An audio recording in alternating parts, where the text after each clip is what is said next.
Hello there, welcome to the Accidental Pop Star here on YouTube. My name is Ali Beg. For this episode, I am chatting to a bit of a music industry legend. Her name is Marcella Detroit. You may remember her as one half of Shakespears Sister, who had a huge global hit with a track called Stay. She wasn't just a member of Shakespears Sister, she is also an accomplished writer and backing vocalist, and has worked with some of the world's most iconic artists, including Eric Clapton and Alice Cooper, but to name but a two. So why am I talking to her? Well, believe it or not, I was once a pop star, an accidental pop star, hence the name of the channel. So what I'm doing is just chatting away to these folk about their careers, about their experience in the industry, and just basically chew the fat. I really hope you enjoy our chat together. I found her quite fascinating. In fact, I think she's quite brilliant. And I really hope you enjoy my conversation with her. Welcome to the Accidental Pop Star, Marcella Detroit. Hi Marcella, it's lovely to see you. Thank you so much for coming on. Are you keeping well? Yeah, just dealing with the trying to stay away from the news too much in my crazy country. But yeah, and not only that, all over the world. I mean, it's just incredibly nuts right now. But, in spite of that, I'm just, busy working, writing. Well, Yeah. I'm delighted and I'm thrilled that you agreed to come on. So can I take you right back to the beginning? Did you always know that a path in music was going to be your way and your career?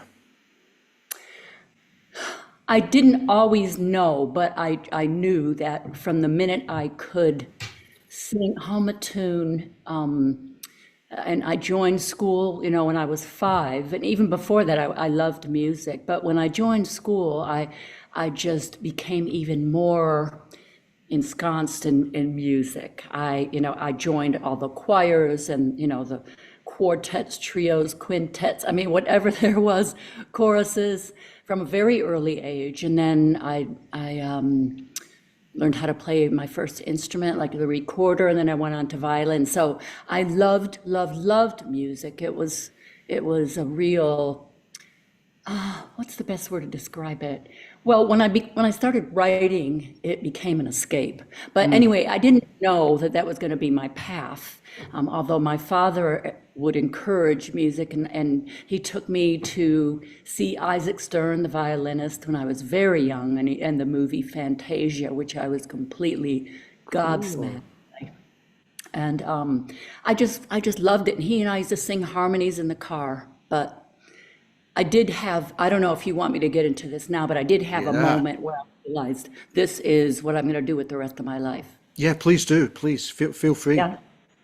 Well, when I was about 18, I had just come out of a really bad relationship. And the time from when I was 13 to 18, that's when I started writing, actually 12 to 18.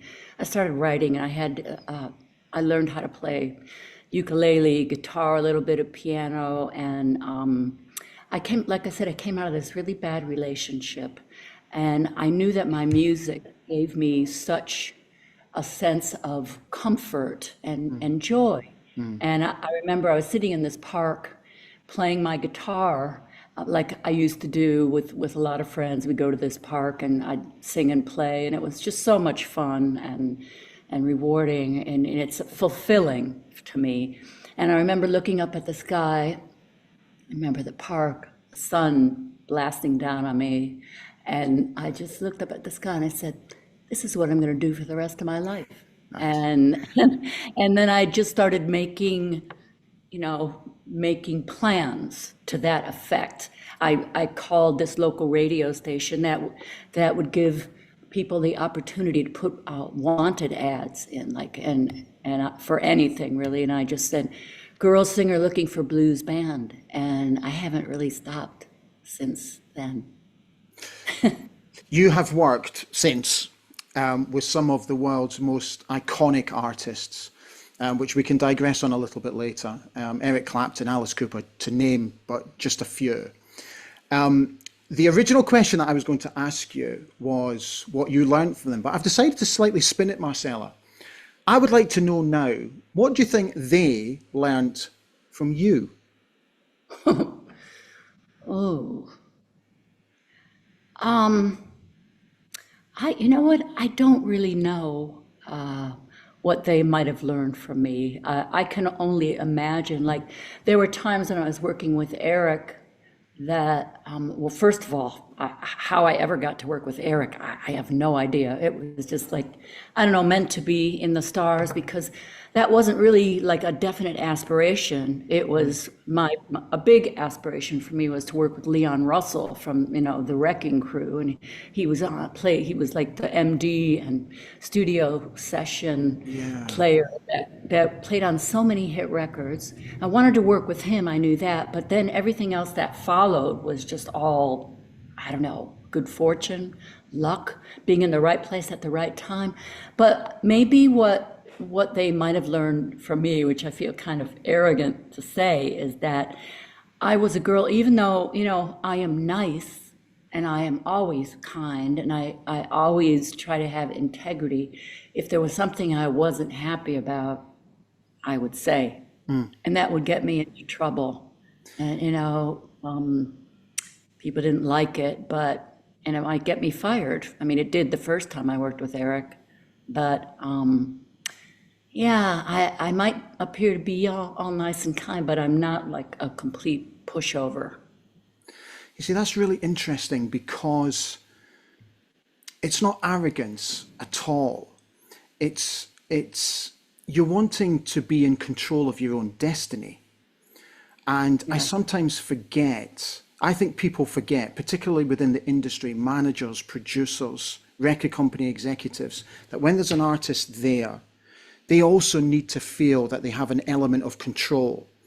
Because at the end of the day, it's their careers, it's their face that's out there, it's their voice that is out there.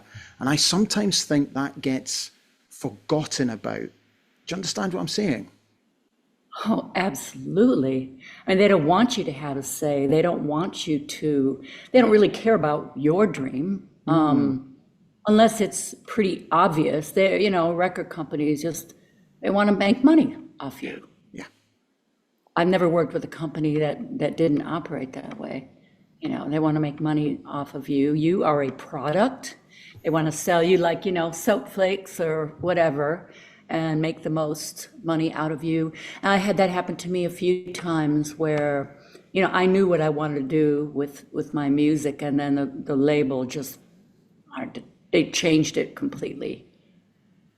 They weren't happy about it, and not that they weren't happy about it, they didn't get it. And they wanted me to do something that was much more homogenized and marketable and sellable. Yeah.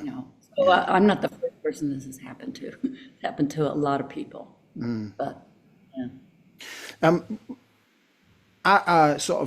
When you're stepping into the industry and you're making your way through it and you're trying to create your own path and you get to work with people like Eric and Alice Cooper, did they give you insights? Did they give you a better understanding of how to navigate your way through the industry? Well, just being in those situations and having that experience and that privilege, you learn, you observe, and you learn. You learn what you don't want to do, and you learn, okay, I know I don't want to do that, and I know I want to do that, and it just kind of happens by observing and being a part of that kind of scenario. Whoever I worked with.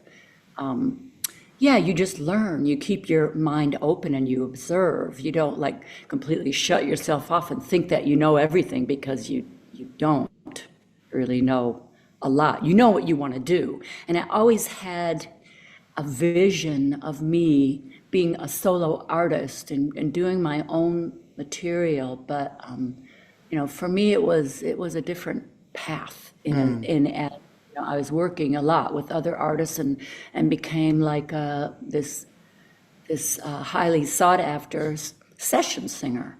So it was really hard to kind of separate myself from that and be an artist in my own right. Did you find that process frustrating at all? Oh God, yeah, yeah. Frustrating and, to be honest, a little confusing, because I was a little bit of even though, I would speak up when I wasn't happy, I was a little bit of a people pleaser. And of course, you want to be successful and, you want to earn a living. It's funny, I just want to interject. I noticed that that you said in, I think it was The Sun or a Scottish paper, where you were talking about you were in this incredible band and you had all these top 40 hits and you were only making a minimal amount of money, Yeah. right? And Yeah. so you needed to make some money, and so you asked these people at some kind of shoe shop if you could get a job there, but they all recognized you and said they couldn't hire you. So that really struck a chord with me, because when I was, right after I had signed to Epic Records, and this was in '82 to do my own project, they kept delaying, we did the album, they kept delaying the release and delaying the release.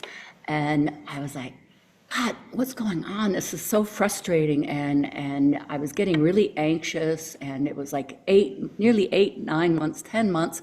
And I took it all way too seriously. But still, I was worried because I already had my advance and I needed to earn some money. But I also felt like I need some discipline. So I went to this shop where I used to buy a lot of my clothes and shoes, and I got a job there. And they didn't recognize me because, I was kind of in the background. But anyway, long story short, after a few days that I worked there, the manager called me into his office, and I was wearing this, at the time it was this acid wash jeans and stuff were really popular. Cool. And I was wearing this whole outfit, and he said, I don't like what you're wearing, and I don't think it's going to work for you here. And I was like, you know what? After thinking about it for a few days, thank you so much, because I know this is not for me, and I really know what I should be doing. But I could relate to you so much, of feeling like you need, God, I need to get a job and do something. Yeah, Have some kind all that time came after we split up. Yeah. And it was just, I had no idea what to do. I didn't know what path to go down. I felt very lost after we split up, and I knew I had to find a job because I needed to earn money. Right. I was left penniless, and it was impossible to get a job. It really was. And it was soul destroying. People would say to me, well, when's your next record out? There's no next record. I need a job. And it's really, really tough. Even when we first got together, it was months before we finalized the lineup and we got a record deal. And I was like, I need to keep working. I can't be going in dance studios and getting photo shoots done. I need to earn a living. I need to go back to my day job. And I think that was lost on some of the people that were around us. I think, I don't know if you agree, Marcella, but sometimes I really think the human element to the record company is lost on executives when it comes to artists. I sometimes wonder, do they get this? No, they don't get it, because, they're coming from a whole different angle. They don't understand the struggle. They don't, I once had a really huge, formidable, he called himself, manager, who was incredible, say to me, you're too sensitive. I'm like, well, this is what I do. I have to be sensitive. You want me to be vulnerable when I'm conveying a song and connecting to it. And, if I'm crying or if I'm angry, you want that. But to say that I'm too sensitive is just like, that shows a complete lack of what it takes, to be an artist, to be that vehicle for expression. You have to be sensitive.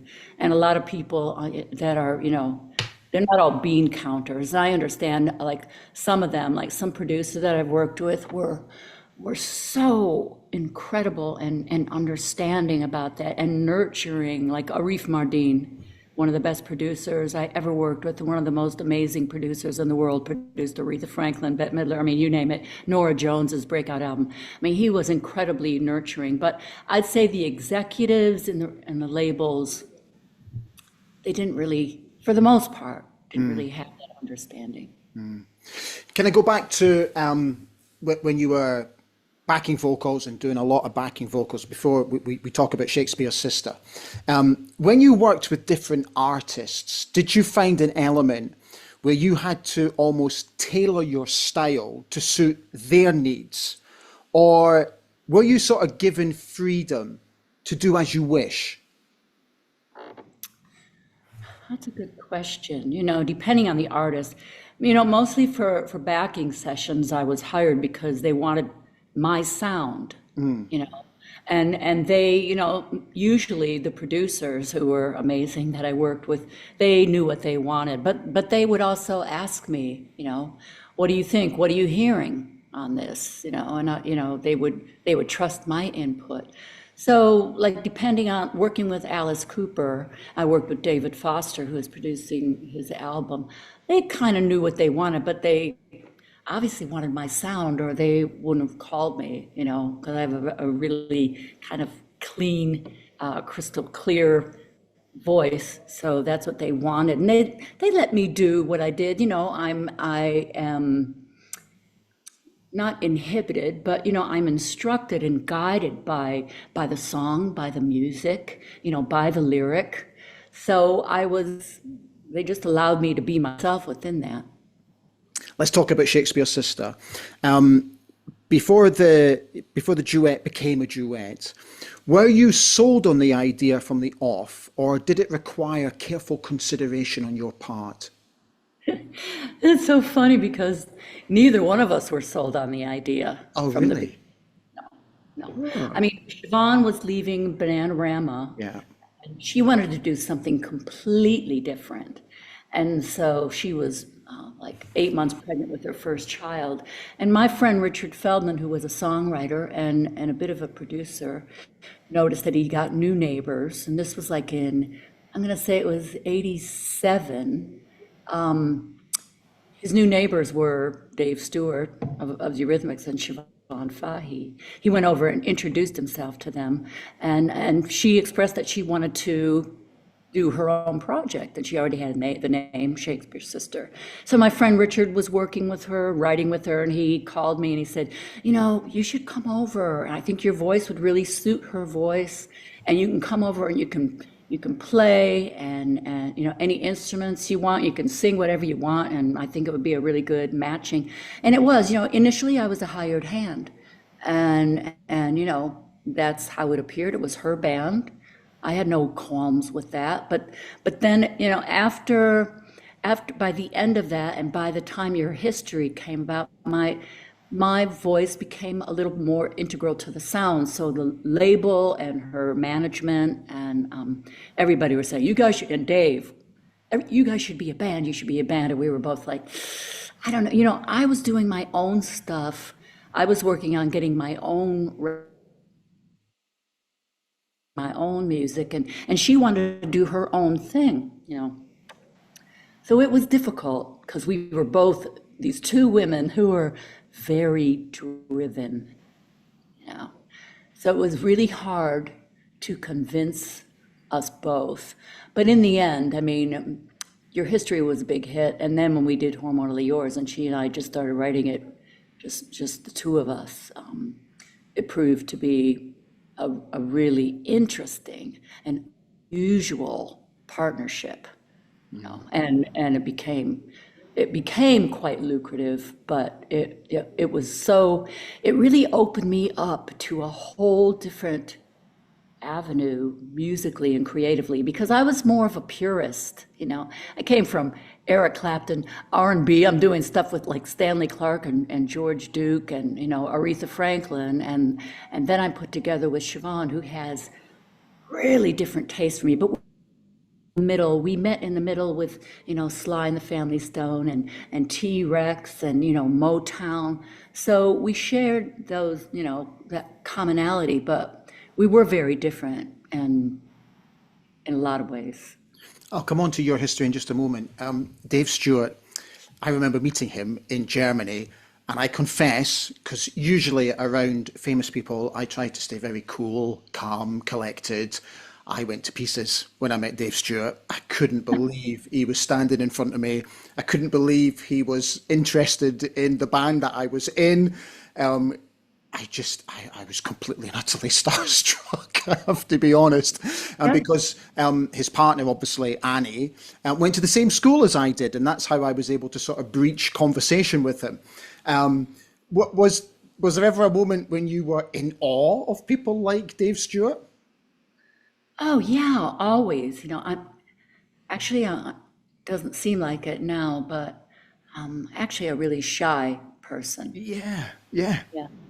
You know, to not be shy, I have to come out of myself because, doing interviews and being on stage and, just being like, oh, I just sometimes I just want to run and hide and, go home and play my guitar and sit in my living room or whatever. But yeah, of course, just the utmost respect for so many people, like Leon and Eric and Dave and George Harrison. We got to meet him. wow.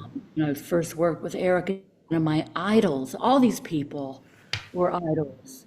So it's like, okay, I understand what you're saying. Okay, you got to be cool. You can't like be too like, oh, what did you say? I'm just staring at you. I can't believe you're here. Okay, really concentrate on being present, being in the moment, and hey, they're just a person like Yeah, anybody else, but they just happen to be geniuses. yeah, But how cool, is it to be around people like that? Like Dave. Dave is such a genius, and he was so nurturing.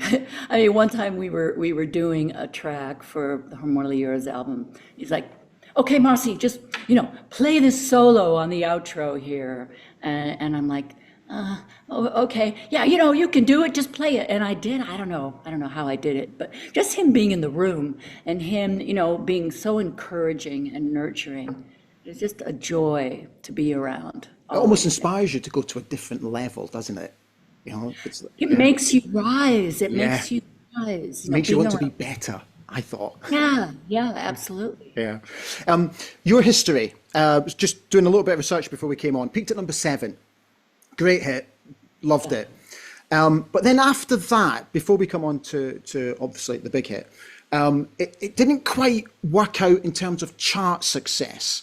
And I'm just wondering if you guys were able to pinpoint that, and if you thought to yourself, something needs to be fixed here. And if it did need to be fixed, how did you fix it? We weren't really that wasn't a thought that we had, nor we weren't told that by the label. Just that when we started the second record, Siobhan was the one who said that she just wanted to work with me instead of having Richard Feldman, who put us together in the first place, my songwriting partner. She said, "I just want to start working with you." So we'd meet at my house, like literally just down the street from here, um, every day from like 1 o'clock till 6 or 7, and break for dinner. And just she and I started writing. We had this idea. It was a concept album, and really that had nothing to do with commerciality or success, or marketability. I mean, there was just I think it was Dave who found this movie called Cat Women of the Moon. It was like this sci-fi B movie made in the 50s in America. It was really a cheap sci-fi with cheap effects, and but we saw something in it. We could relate to these cat women. They were living on the moon, and they were like these warrior women, really strong. And anyway, we wanted to buy the rights to the movie, but it proved to be too expensive, so the label said no. So all along, the label weren't trying to steer us anyway. They were just letting us do what we did. Ah, cool. And Okay. we just did a lot of demos at my house, including Stay. Yeah. And, every song, we did the demo at my house. And it was all about different scenes in the movie, inspiring songs. And that's, no one was saying, no, we don't like that. You should do something more commercial. No, it was about, they respected our artistry. They weren't trying to take that away from us, which was, when you look back on it, pretty incredible that they just kind of trusted us. But Dave had something to do with it as well. He would come in and help, like he helped write "Stay" and a few other songs. So, yeah. Before you released it, did you feel any pressure for it to be a hit? "Stay," Yeah. just the album. Okay.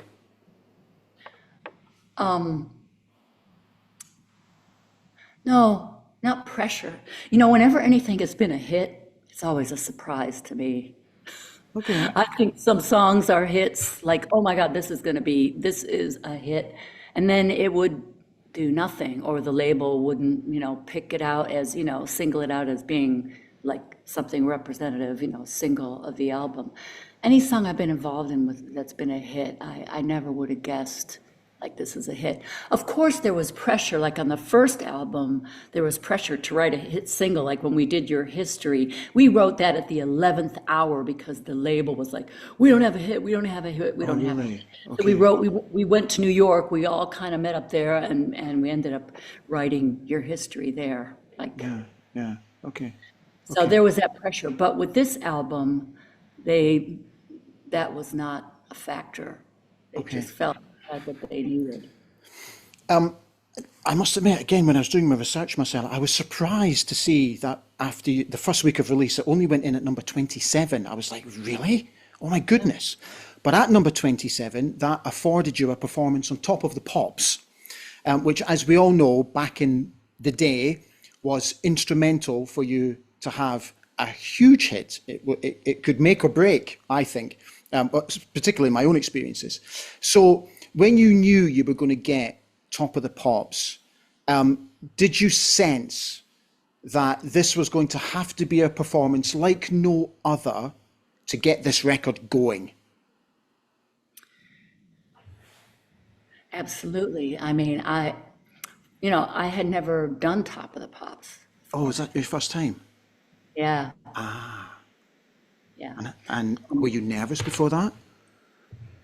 Oh, I'm always nervous. Are you? But that I'm told. I used to study acting, and Stella Adler used to say, "Your nerves are your talent, waiting to get out." I can't wait to get out. I can't wait to do this. So I try to see it in that way. But yeah, I was nervous. I always want to be as good as I possibly can be. So it was just focusing on the song and what it's about. How do you think the performance was looking back?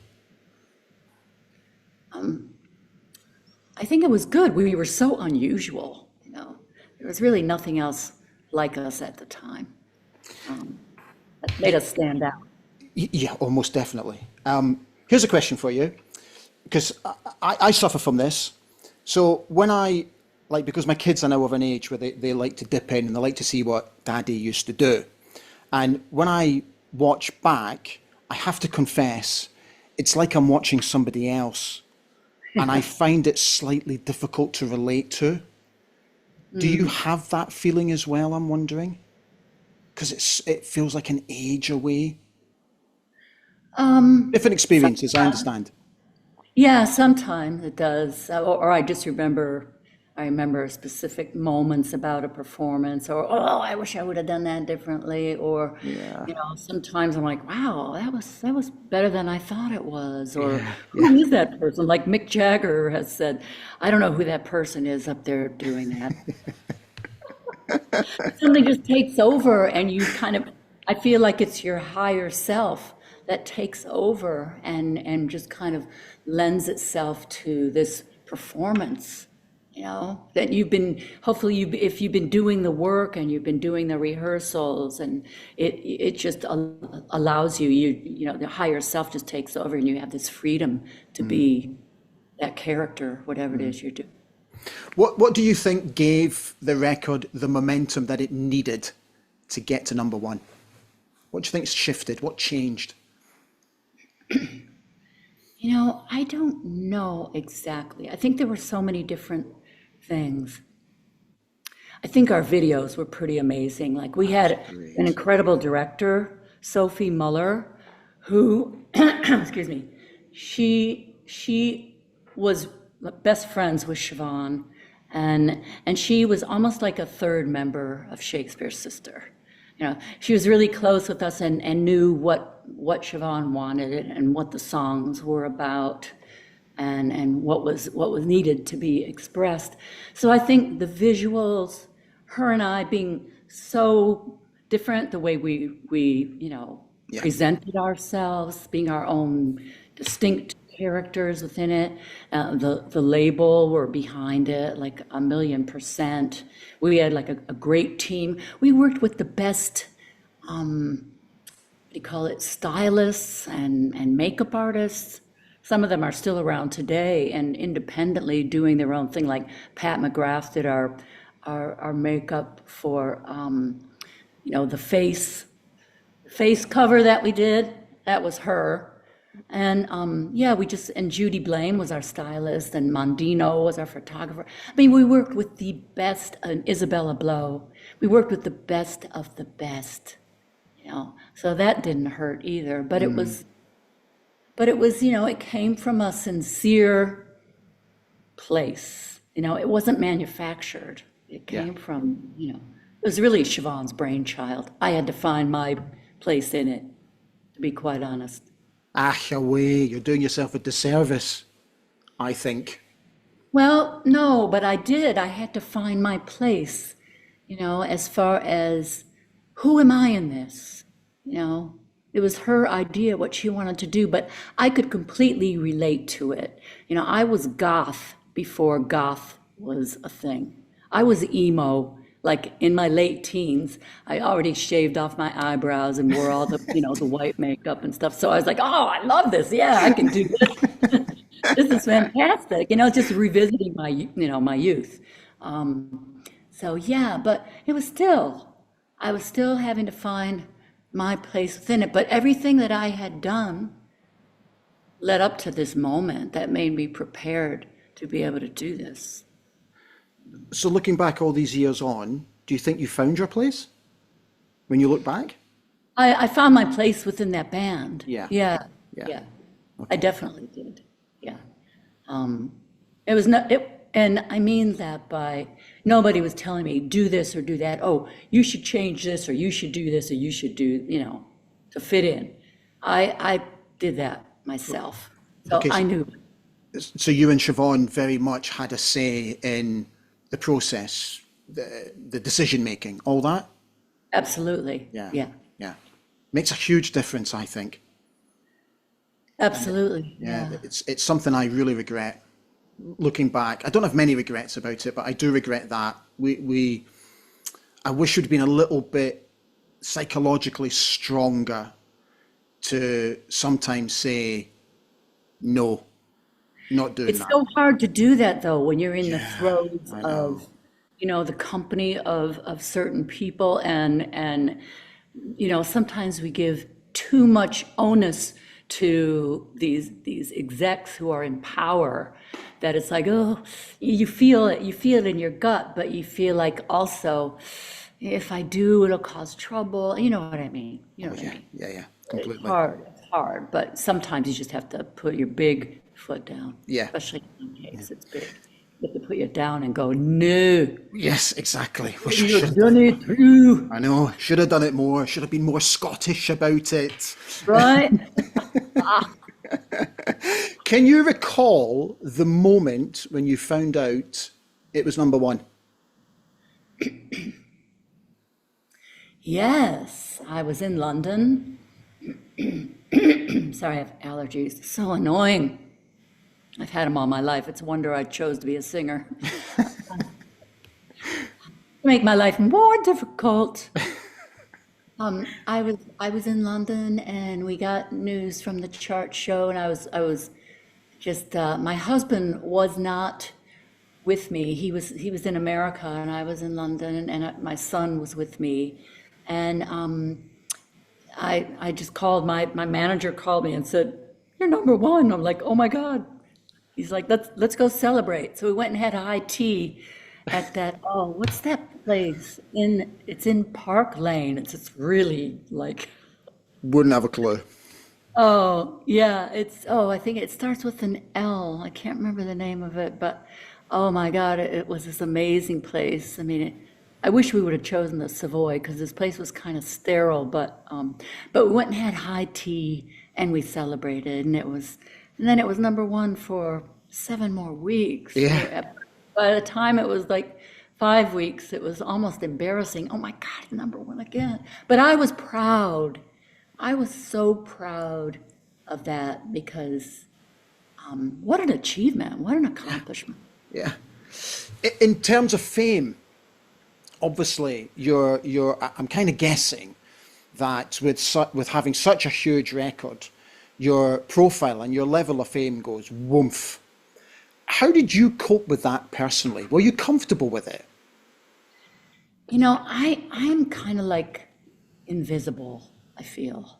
People don't people don't notice me. I mean, I had some people recognize me, of course, after Stay was a huge hit, and I was shopping in Covent Garden, and somebody yelled out, "Hey, Shakespeare!" And I was like, "Hey." Nobody really bothered me, which was nice. I kind of like that. I don't know if it's my attitude of kind of like having like some protective kind of force field around me. I don't know.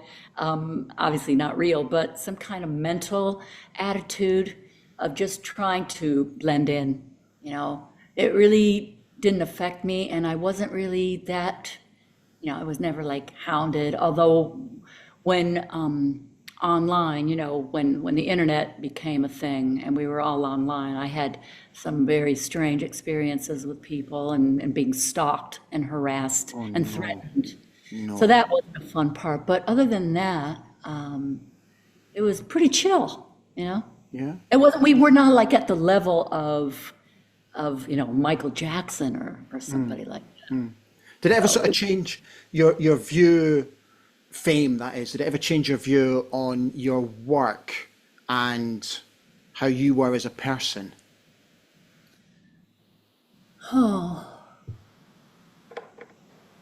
well, there's more pressure when you get to that level to Yeah, like for keep sure. it consistent, you Yeah. know.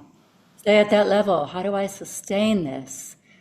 But I think you can spend too much time worrying about that rather than being connected and authentic with what you're doing.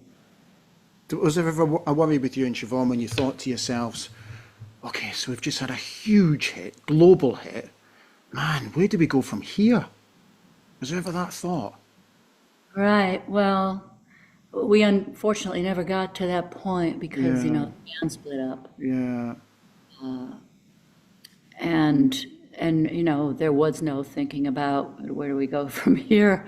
It was like, okay, I'm no longer in the band. I mean, when I signed the deal, there was a clause in it saying that I could do my own record if the band was taking a hiatus or if I was a leaving member of the band. But it was never my intention to just take over and go do my own thing. I enjoy, I learned a lot. Like I said, it really opened me up to a whole new arena. Yeah. Working with Siobhan and with Dave and all the incredible people that were involved with us. But yeah, it just so happened that, well, Siobhan didn't, it was announced that the band was over at an awards show at the Ivor Novello's. But you weren't And, at, is that correct? huh? You weren't there, is that correct? Am I correct in saying I that? was there. She Are was you, not there. it's the other way around, right, okay.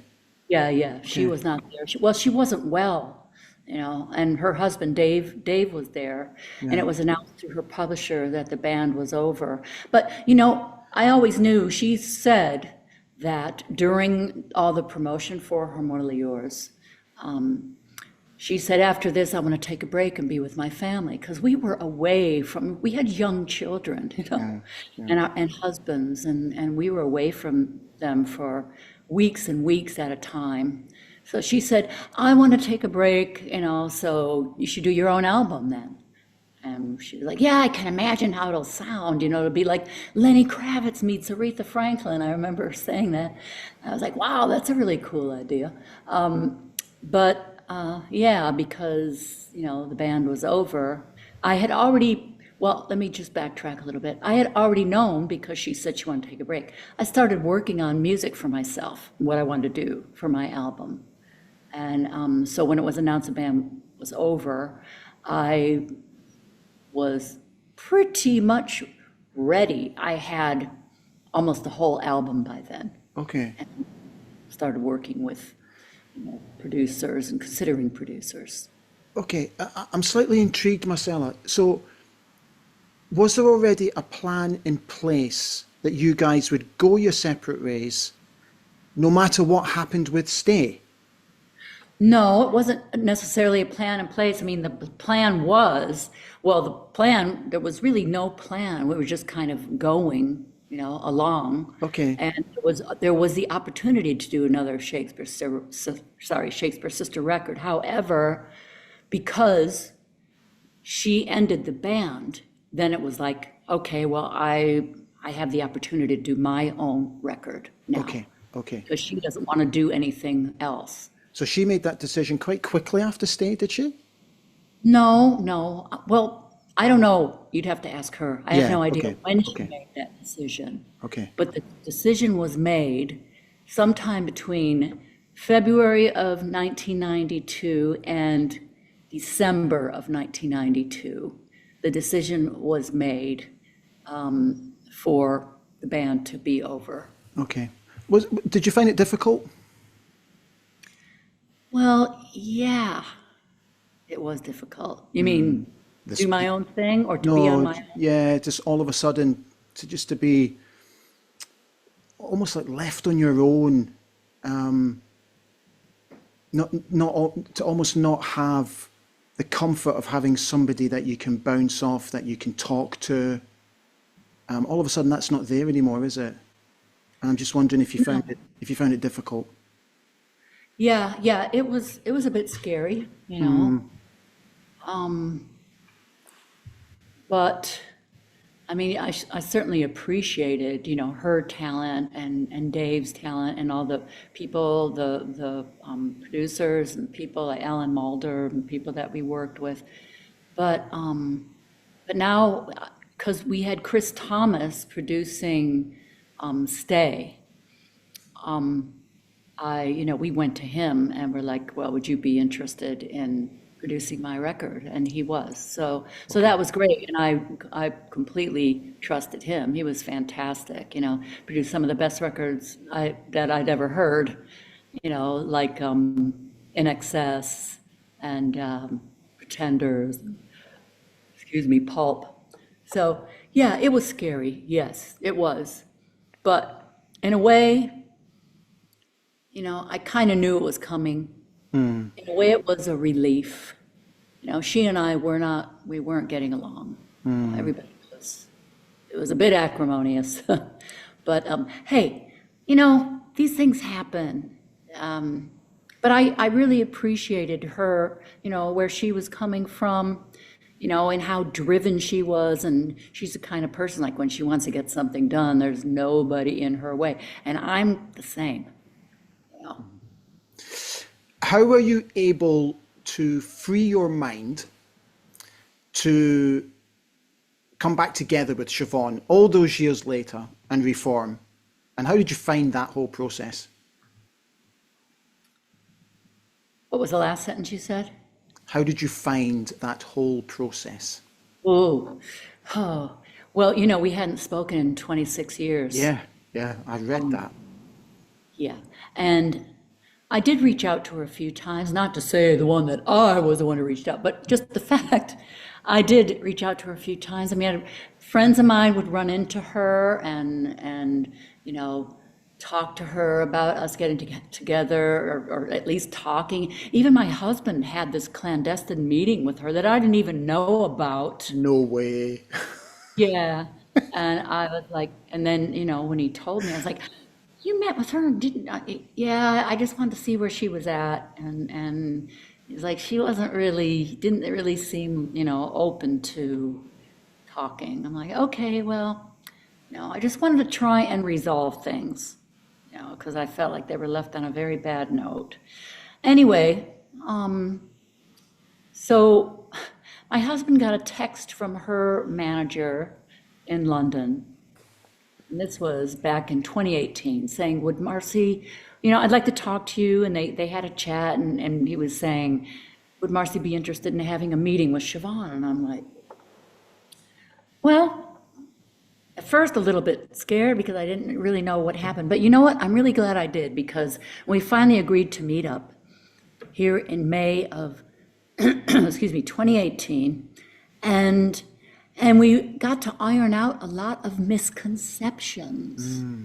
There were a lot of people between us, so this might sound weird, but communication would always get skewed, because I had my own manager, she had her own manager. And the reason I had my own manager is because when I first started working with Shakespears Sister, I was like left at hotels paying my bills and just ridiculous stuff like that. They're like, who's looking out for me? Nobody's looking out for me. And I was like, what am I gonna do? So I hired this guy to look after me and help me navigate this thing. So yeah, it was difficult because my manager and her manager were conveying different things to each of us, and she had some misconceptions about, things, and so did I. So we were able to clear that up in our first meeting. Oh, well, you said blah, blah, blah. I was like, no, I didn't. That was your husband who did that. And I would say, and you did this, and no, that wasn't right. I'm like, so we finally got to have that talk that we should have had 26 years before. But Yeah. I don't know, we'll call it who knows what it was. Pride, I don't know, just anger, maybe resentment, I don't know. It's just a lot of things, but. Do you ever take a moment to think back and go, do you know what? It was actually really good. We did Yeah. really well. It was really good fun. And man, I'm really lucky to have experienced that. I've only just been able to do that, I confess. In the past few years, I've only just been able to do that. I've been doing that a lot, and I think it's all about gratitude, Yeah, And I yeah. think about what I've done, everything I've achieved. I mean, when I really think about it, I'm like, God, how did I do that? I was so determined and so devoted, so dedicated to what I did, and I love it so much. It's a part of who I am every day of my life, and it has been since I made that decision when I looked up at the sky and said, this is what I'm going to do with the rest of my life.